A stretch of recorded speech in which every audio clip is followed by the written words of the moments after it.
los que hacen ciencia comienzan a decir, no, no, ya no creamos mucho en el asunto de la metafísica ni de la fe. Dejémonos llevar por la razón. Que sean la razón lo que nos explique cuál es la verdad, alcanzar la verdad. Tenemos un renacimiento, ¿no? Un redescubrir a los griegos, a los clásicos, en el arte, el humanismo, en el arte, por ejemplo. Vean ahí a uno de los genios del Renacimiento. Vean, por favor, y compartan la pantalla. Vean a un Leonardo da Vinci, a un Miguel Ángel. ¿Cuáles son sus obras? Vean. A un Miguel Ángel. Vean ahí la escultura, unas esculturas de Miguel Ángel. Por ejemplo, el David de Miguel Ángel. Vean, por favor, compartan el David de Miguel Ángel. Entonces hay un cambio, inclusive en las artes, ¿sí? A ver al ser humano, a expresar al ser humano, el humanismo. Ya no las deidades, Dios, sino lo humano. Muy bien, ¿cómo le ven? Ahí, esta es el David de Miguel Ángel. Muy bien. Leamos algo del David de Miguel Ángel. Es historia del arte, vemos ahí, ¿no? Ven, es unos estudios de la anatomía humana que es impresionante. ¿Qué dice arriba? A ver, léanos, por favor. Léanos esto. Muy bien, léanos, por favor. La obra escultórica más popular de la historia del arte. Quizás la obra escultórica. ¿Dónde? En la época del Renacimiento, ¿no? De los inicios de la época moderna. Lea, por favor. El David de Miguel Ángel, quizás la obra escultórica más popular de la historia del arte. Ya, escultura. 1504, ¿no? Ya por los pocos años de descubrir América. Siga. Al bloque de mármol de Carrara, que acabaría siendo el David, los canteros lo llamaban el gigante. Medía más de 5 metros de alto y varios escultores habían intentado sacar algo de él sin éxito.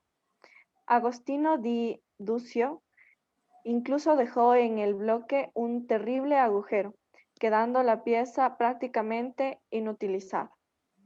Pero en 1501 Miguel Ángel decide ponerse a ello.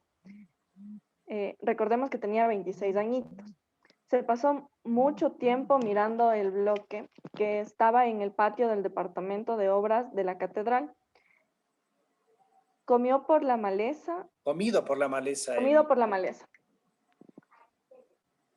Dio vueltas a su alrededor durante meses. El artista ya estaba esculpiendo. ¿O visto un ángel? Eso también leo. No, profe. no, pues ya lo que podamos entenderle. Ya, vi el ángel en el vi el ángel en el mármol y tallé hasta que lo puse en libertad. Miguel Ángel ya hablaba en sus escritos de la relación íntima que establecía con el mármol desde la cantera y definía su trabajo como simplemente liberar o hacer salir la forma que ya estaba ahí. Ya, muy bien. Pero en un poquito más, porque esto es parte de la cultura y creo que es muy importante, ¿no? Una de las obras escultóricas muy importantes justamente viene de esta época del renacer, ¿no? Del renacimiento, de regresar a los clásicos. ¿Sí? Ya. A lo humano, son las figuras humanas las que van a prevalecer, ya no las divinas. ¿Sí? Ya. Sigo, profe. Ya, adelante. Pero en general todos quedaron extasiados con semejante obra de arte. Vasari dice que cualquiera que haya visto al David no tiene necesidad de ver otra cosa de ningún otro escultor vivo o muerto. El David de Miguel Ángel es desde entonces el ideal de belleza masculina, un hombre musculoso, en tensión y preparado para el combate. Su cuerpo está girado con un ligero contraposto. Su cabeza mira hacia su izquierda, hacia Roma, con los ojos fijos en su objetivo, con el ceño fruncido. Siga, por favor. Qué lindo, qué interesante esta clase de comercio internacional. No se olviden que comercio internacional es cultura también, ¿no? Y ahora ya vamos a ver las exposiciones cuando hablen sobre la cultura. Adelante, por favor, rapidito. 4 años se pasó Miguel Ángel esculpiendo la obra.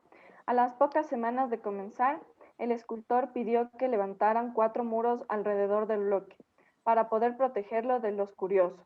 Y claro, la expectación era máxima. Poco se sabe de cómo fue naciendo la escultura. Miguel Ángel era un tipo que apreciaba el secretismo en el trabajo. No le gustaba nada que le observaban mientras trabajaba, quizás porque los curiosos y críticos le ponían nervioso, o quizás porque querían mantener en secreto su método de tallar. El caso es que cuando al fin se mostró la pieza, se derribaron los muros como en un gran espectáculo y la gente quedó estupefacta. Todo el mundo vio al fin el David, una colosal escultura que sobrepasaba los 5 metros y parecía más bien Goliat. Lo que en un principio era una escultura religiosa tomó inmediatamente connotaciones políticas. Los Médicis habían sido expulsados de Florencia y la ciudad se había transformado en una república, por lo que David fue visto como un símbolo de libertad, una obra de arte que recordaría a los gobernantes que debían proteger a Florencia de la injusticia, como había hecho el rey David. Por supuesto, hubo críticos, sobre todo por la desnudez del joven, pero era otros tiempos. Hace 500 años había una cierta libertad artística que incluso permitía el desnudo en arte religioso. Mirad el otro ejemplo en la Capilla Sixtina. Ya. Dudo que en una iglesia construida hoy en día permitieran tanta carne al descubierto. Miguel Ángel no quiso vestir a su David, porque para él la desnudez simbolizaba al hombre en armonía con la naturaleza. Así vemos un desnudo explícito, sin hojas de parra ni pixelados. David exhibe su pene pequeño, pues la proporción del cuerpo así lo necesitaba. Además, ese tamaño era el ideal de armonía y simbolizaba la virtud, la superioridad espiritual y la belleza del héroe. En este sentido, llama la atención que David, rey de los judíos, no está circuncidado. Muchos dicen que esa es la prueba de la visión que tenía el arte renacentista del ser humano, menos ligado a la religión y más a los valores de belleza. Ok, todo esto esto es parte de... Gracias, señorita Córdoba. Bueno, nos hemos dado un bañito de cultura porque negocios internacionales es cultura, ¿sí? Y estamos en la plena época del renacimiento, del dejar atrás las creencias un tanto religiosas y buscar, en este caso, por ejemplo, el renacimiento de las artes, ¿no? La belleza, por sobre las concepciones religiosas que dominaron durante siglos, inclusive las cruzadas, por llegar a Jerusalén de los cruzados, ¿no? Guerras. Y también se comienza a dar cierta libertad ya, ¿sí? Y comienza Lutero, también Lutero, pues en estos años Lutero comienza a desafiar al poder de la Iglesia del Vaticano, ¿sí? Porque ellos ostentaban el poder. Quien se oponía a Dios, pues obviamente era castigado totalmente. Y quienes querían llegar, porque según las Sagradas Escrituras, después de la muerte terrenal, pues uno se dirige a un juicio en donde irá al cielo o irá al infierno o al purgatorio, según las obras que haya hecho en vida. Y entonces los que querían salvar su alma, pues tenían suficientes recursos, pagaban a los curas, a los miembros de la iglesia, ¿sí? Para que dieran hablando con Dios, para que cuando muera, pues vaya a un juicio que le permita llegar al paraíso. La venta de indulgencias. Y con esos ingresos que tenía la iglesia, pues se construían las catedrales, ¿no? Las grandes catedrales. Y ahí tenemos en el Vaticano, pues la Capilla Sixtina, ¿sí? Es impresionante. Cuando ustedes puedan viajar, ahora que es más asequible los viajes, y llegan a Roma. Todos los caminos conducen a Roma. Van a ver ahí en medio de Roma está el Vaticano, uno de los estados más pequeños del mundo, donde vive el Papa. Es impresionante. Cuando uno ingresa a la Capilla Sixtina y ve las obras de Miguel Ángel, por ejemplo, La Piedad. Busquen La Piedad, una obra maravillosa que uno se queda extasiado al mirar dentro de la Capilla Sixtina, ¿sí?, a esta obra de Miguel Ángel. ¿No es algo de la Virgen María y Jesús, algo así? Veamos, que queremos que compartan, por favor, porque todos queremos aprender. Negocios es esto, ¿no? Estamos hablando que en esta época está imperando no el capitalismo liberal, sino está imperando un sistema económico, una doctrina económica que se llama el mercantilismo, y de eso vamos a hablar, sino que quiero que tengamos las connotaciones, los cambios que se están dando en esta época moderna, que ya vemos de cuándo comienza, y vamos a ver en cuándo termina. Pero esta época es una época de grandes cambios, de época moderna, grandes cambios, unos cambios pero importantísimos en el pensamiento económico y también en la humanidad. Por ejemplo, veamos La Piedad. Y ya vamos a ver el genio de Da Vinci, ¿sí? Y esta familia muy poderosa de los Médicis de Florencia, ¿no? Eran los grandes potentados, ¿sí? Que auspiciaban, que financiaban a los artistas de esa época. Entonces, son los que financiaban pues a los filósofos, artistas, inclusive a uno de los grandes escritores, como es el que escribe una obra maestra, digamos, ¿no?, dentro de la política, ¿sí?, que es El Príncipe. ¿Quién escribió El Príncipe? Esa obra que todos los políticos, que indica que que en política, ¿no?, el fin justifica los medios. ¿Cómo se llama este? Nicolás ¿Cómo? Maquiavelo. Nicolás Maquiavelo. Sí, Nicolás Maquiavelo. Pero ahí no hay mucho de pudor. Ahí tenemos el poder, ejercer el poder, ¿no? Como el príncipe. ¿Cómo ejerce el poder? ¿Sí? Ahí sí ejerce el poder. Y ya veremos un poco. ¿Alguien encontró a la Virgen, a la Piedad de Miguel Ángel? No, mira, esta es una pequeña, no es tan grande como verle al David de 5 metros, ¿no? Esta es pequeñita, pero qué impresionante. Ustedes ven hasta las venitas, como pues es captado por el artista, ¿no? ¿Quién tiene? Karina Guano nos está ayudando. Muy bien, gracias, Karina. No veo nada. Ah, ya, muy bien, ahí tenemos a la Piedad. Entonces, miren, en pleno Renacimiento. ¿Podríamos leer algo, por favor? La Piedad del Vaticano. Es una pequeña, pero miren, cómo la piedra, ¿no?, el mármol, es transformado en una obra de arte. ¿Podemos leer algo, señorita? Pues ahí tenemos la Piedad. La Virgen María recogiendo al cuerpo inerte de su Hijo, ¿no?, Jesucristo, cuando baja de la cruz. Que han bajado de la cruz. ¿Qué pasó?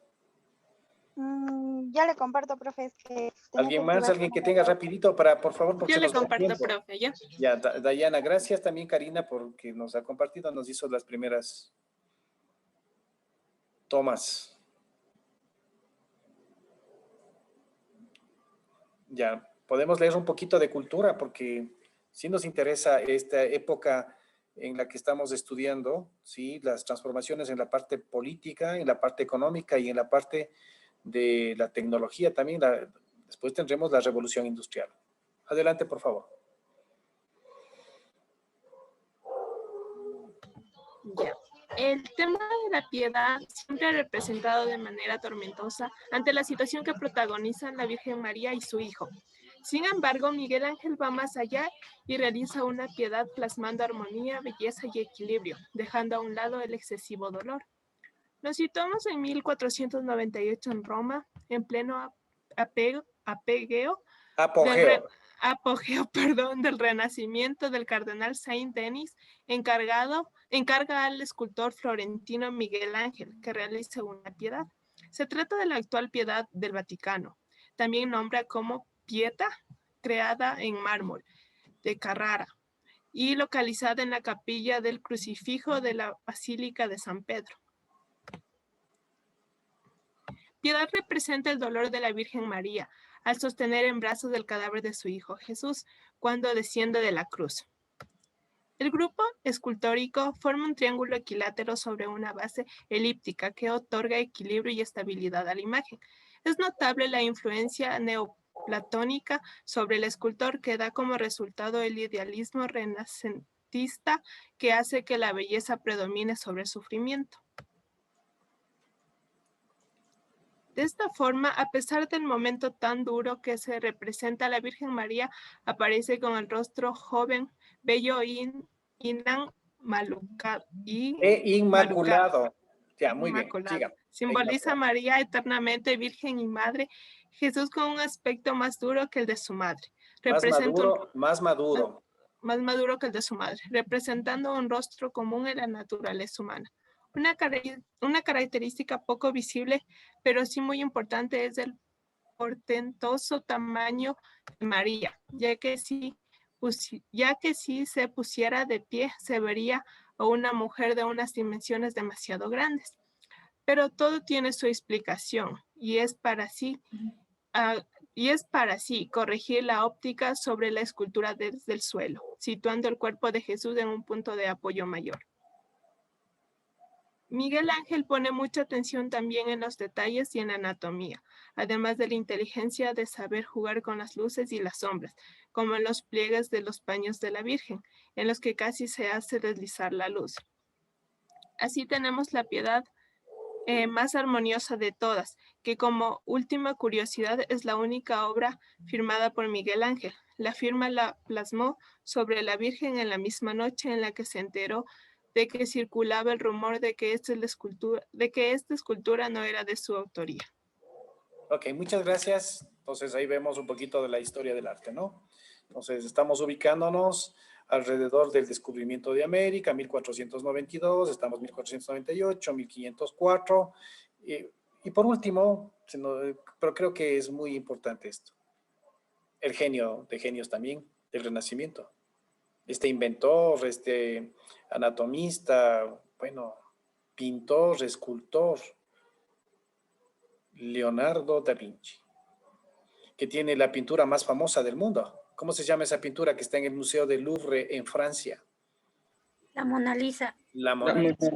Cuando vayan ustedes a Francia también, pues tienen que visitar el Museo del Louvre y esta famosa obra de arte, ¿no? De Miguel Ángel, que es la Mona Lisa o la Gioconda. Por favor, obras y un poquito de la vida de este inventor, ¿no? Inventor del helicóptero, o sea, de los principios del helicóptero, de hidráulica, de aeronáutica, de armas para la guerra y de las principales obras de arte en la pintura, principalmente. Adelante, por favor. ¿Quién tiene? Nos lee un poquito sobre quién fue Miguel Ángel. Leonardo da Vinci.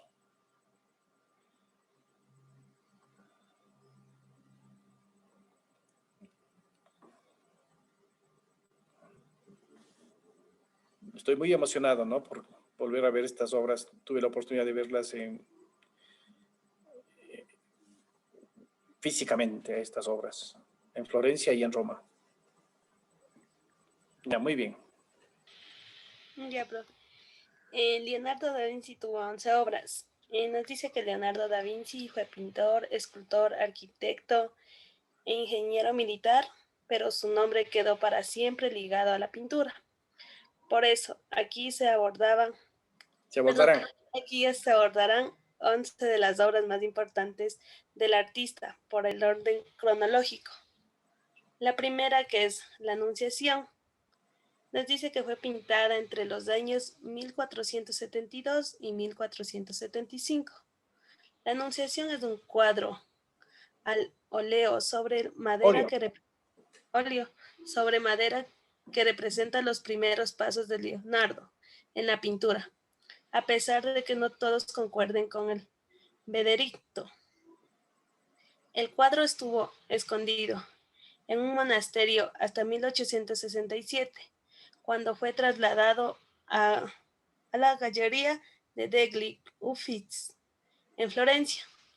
Fue atribuido inicialmente al Domenico Ghirlandaio, pintor contemporáneo a Leonardo e igual aprendiz en el taller de Verrocchio. Entonces ahí tenemos el cuadro de la Anunciación. También tuve la oportunidad de verlo, ¿no? En la galería, es Galería Uffizi, ahí en Florencia. Florencia es una ciudad que queda al norte de Roma y es una ciudad, pues, donde era la capital del arte en esa época, ¿no? Por la familia esta, la familia de los Medici. Siga, por favor, vamos a otra obra, rapidito. Siga nomás, más rápido, así. Y la segunda obra fue el retrato de Ginebra de Benci. El retrato de Sigamos. Ginebra. Solamente veamos nada más porque no podemos quedarnos todo el tiempo. Veamos la obra para que ya ustedes tendrán oportunidad en algún momento de hacer pues un tour de... Y la tercera es la Virgen de las Rocas. Ya veamos, la Virgen de las Rocas. Miren, estas son obras maestras, ¿no? Cuando uno va y está, por ejemplo, mirando estas obras, hay gente que se dedica La y hace cuarta obra. estudios de estas obras. Ahí está. Esta es otra importantísima. Esta sí nos gustaría que lo lean, esta obra. Ya. Hombre vitruviano. Hacia el año 1487 o 1490, Leonardo creó el llamado hombre vitruviano, un dibujo en tinta sobre el papel de dos figuras masculinas superpuestas con brazos y piernas separadas dentro del círculo y un cuadro. Y un cuadrado. Muy bien.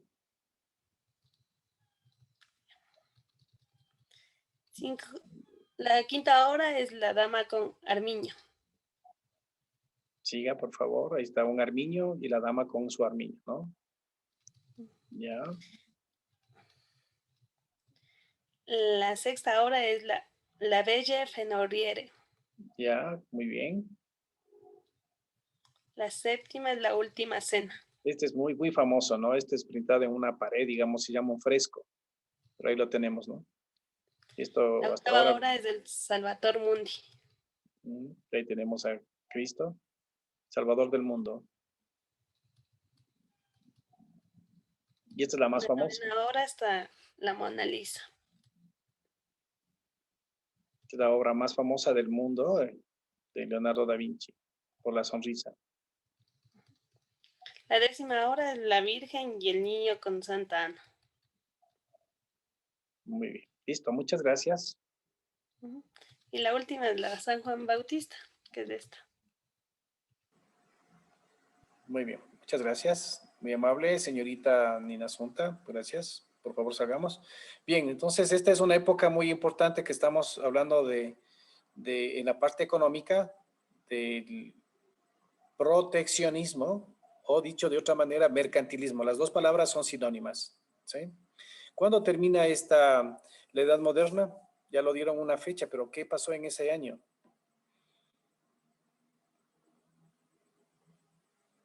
Estamos hablando de 1500, ¿no? Alrededor del 1500, 1450, 1500, los inicios de la Edad Moderna, ¿sí? Hasta un año fijo ahí.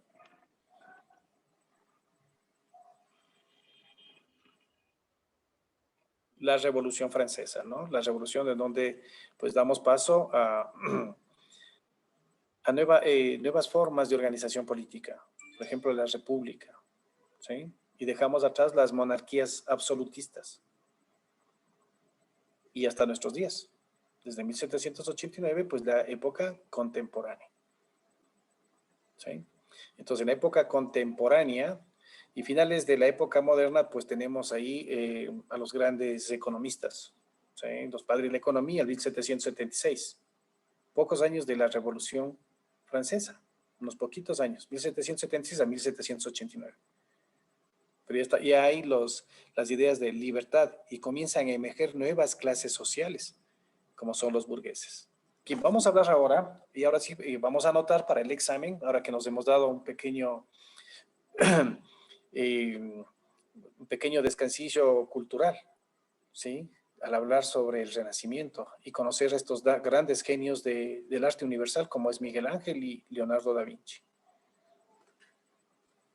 Y hemos hablado también de la familia Los Medici, también hemos hablado de Niccolò Maquiavelo, o Nicolás Maquiavelo, ¿no? Muy bien. Entonces, el mercantilismo. Vamos a ver un pequeño video y todos anotar y vamos explicando. ¿Sí?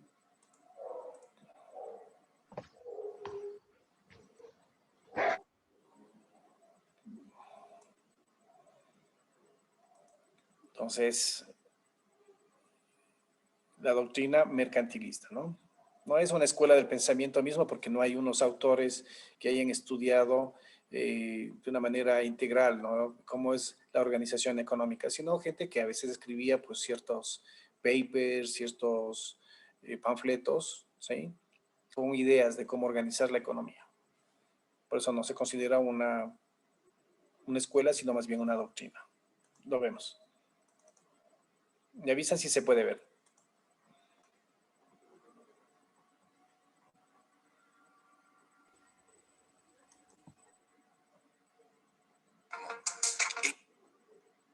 El mercantilismo.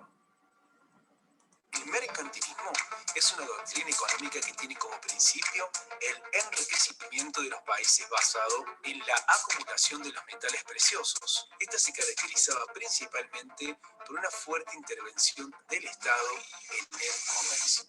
Muy bien, entonces aquí tenemos, el mercantilismo es una doctrina. ¿Cuál es el principio de esa doctrina? Es que los estados tienen que enriquecerse. Todas las acciones que debe llevarse por parte del Estado es al enriquecimiento del país. ¿Cómo se mide ese enriquecimiento? ¿Cómo se valora ese enriquecimiento? A través de la acumulación del oro y de la plata, los metales preciosos. Un país es más rico si es que acumula montañas, si ustedes quieren, de oro y de plata. Ya ven que, por ejemplo, en 1492 se descubre América, pero lo que vienen a hacer los españoles es a buscar el oro. Porque llevar el oro desde América hacia Europa, ¿sí? Es que el imperio español se hacía más fuerte, más rico. La acumulación de metales preciosos. Para que se acumule los metales preciosos, debía haber una política. ¿Cuál es esa política? La política de una fuerte intervención del Estado en el comercio. ¿Y qué es el comercio? El comercio internacional son las exportaciones y las importaciones. Si el Estado va a intervenir y no dejar a la libertad, ¿sí?, de la oferta y la demanda, va a intervenir en el mercado, en el comercio, el Estado. ¿Cómo? A través de, por ejemplo, los impuestos, los aranceles, las prohibiciones. Porque ellos consideran que si un país vende, exporta más de lo que importa, ese país se va a enriquecer porque va a vender y va a cobrar en oro, pero no va a comprar porque tendría que pagar en oro y sale el oro del país. Entonces, fuerte intervención con prohibiciones o a través de los impuestos, ¿sí? A través de las aduanas. La aduana es ese servicio público, ¿sí?, que controla la entrada y salida de mercancías, cobra los impuestos. Entonces, pone fuertes restricciones o impuestos a la mercancía que viene del exterior, con el objeto de tener una balanza comercial positiva. Eso significa que se va a acumular más oro y plata. Entonces, aquí hablamos de mercantilismos como fuerte intervención. Entonces, cuando alguien le dice, tú eres un mercantilista, eres un intervencionista, eres un proteccionista, que vas a proteger a la industria nacional con políticas estatales. Entonces, mercantilismo es sinónimo de proteccionismo. ¿Quién protege? Sí, las medidas. ¿Quién hace respetar esas medidas? Es el Estado. Ok, dicho esto, sigamos. Bien podemos decir que no se desarrolló una teoría económica del mercantilismo y además sus ideas sufrieron muchos cambios desde su creación y tuvo pocos exponentes, por lo que se la considera una doctrina o línea de pensamiento. Continuemos. Continuemos con el origen de este mercantilismo. Podemos decir que las doctrinas que dieron inicio a este movimiento surgieron en el siglo XVI en Europa. Fue el sistema económico que introdujo a las monarquías absolutistas en el capitalismo y fue aplicado durante toda la Edad Moderna. Muy bien, toda la Edad Moderna, ya sabemos la Edad Moderna, ¿no? Desde el 1500, alrededor de 1500, hasta 1789 prácticamente, ¿no? Toda esta época moderna, pues la línea de pensamiento era el mercantilismo, que un país es poderoso si tiene oro y si tiene plata, para lo cual tenía que tener colonias o dedicarse al comercio internacional. ¿Cómo? Vendiendo y no comprando. Muy bien, entonces ya tenemos más claro para los exámenes. También podemos decir que esto significó la aparición de los estados-nación y creó conflictos entre el Estado y la Iglesia Católica por el control de la economía. Muy bien, como les había dicho, en esta época pues hubo una deserción, ¿no? De Lutero, ¿sí? Martín Lutero, pues desafía al Vaticano, a la Iglesia Católica, al traducir la Biblia que estaba en latín al alemán, que era su lengua, para que los fieles, los creyentes tuvieran acceso en su idioma a las escrituras, lo que decía la Biblia. Y pues Lutero decía, bueno, no necesitamos de los curas, no necesitamos de la iglesia para conocer las Sagradas Escrituras. Nosotros podemos darle una interpretación. Así es que nos protestamos contra estas ideas de políticas del Vaticano. Entonces hubo una guerra de 30 años, que terminaría firmándose la paz de Westfalia. Anótense en eso para el final de la clase, la paz de Westfalia, que es el inicio pues de las relaciones internacionales, ¿no? En el mundo de la diplomacia, cuando los estados pues firman ya una paz, pero era por todos estos, se crean los estados-nación, y los estados-nación al crearse quiere decir que hay un territorio, hay una población y hay un poder para controlar esa población y a ese territorio. Y quien controlaba pues era el monarca absoluto, el que detentaba el poder de administrar la justicia, la administración pública y de hacer las leyes, ¿no? Entonces el poder absoluto. Uno de los más grandes monarcas de este entonces, de esta época, es Luis XIV. Luis XIV. Cuando asimismo viajen a Francia, conozcan el castillo de Versalles, donde vivía este rey, ¿sí? El rey más poderoso de esa época en Europa. El rey Luis XIV, o el rey Sol. Vamos, sigamos por favor.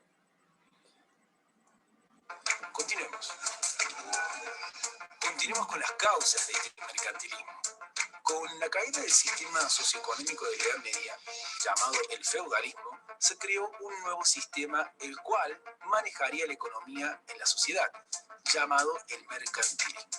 Continuemos con más causas que originaron a este mercantilismo. Sigamos.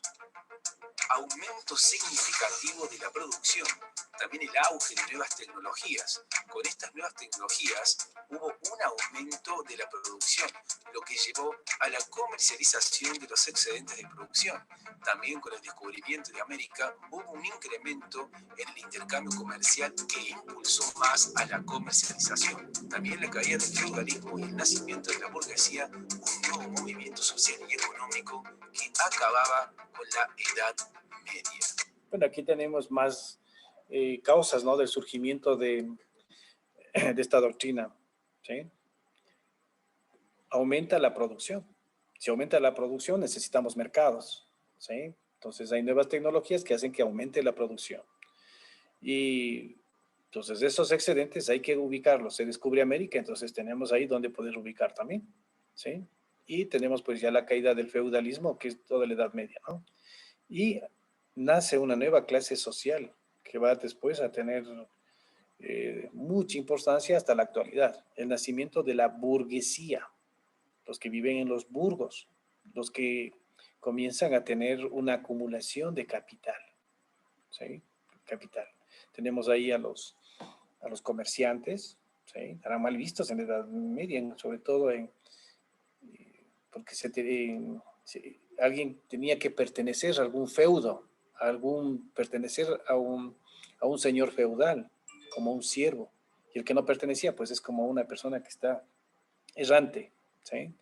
Pero en cambio estos comerciantes iban de un lado a otro y conocían culturas, lenguas y tenían noticias e iban acumulando riqueza, la burguesía. Este es un nuevo nacimiento en esta época moderna de los burgueses y que serán pues los capitalistas luego, ¿no? Ya con la revolución industrial. Características de este mercantilismo. Bueno, dentro de las características podemos decir que la agricultura, minería y las manufacturas eran la base de la economía. Se pensaba que cuanto mayor era el capital acumulado en la nación, el cual estaba conformado principalmente por metales preciosos, mayor era el nivel de prosperidad y poder. También el Estado debía imponer todos los mecanismos necesarios para lograr la acumulación de la riqueza. Esta intervención se caracterizaba por ser proteccionista.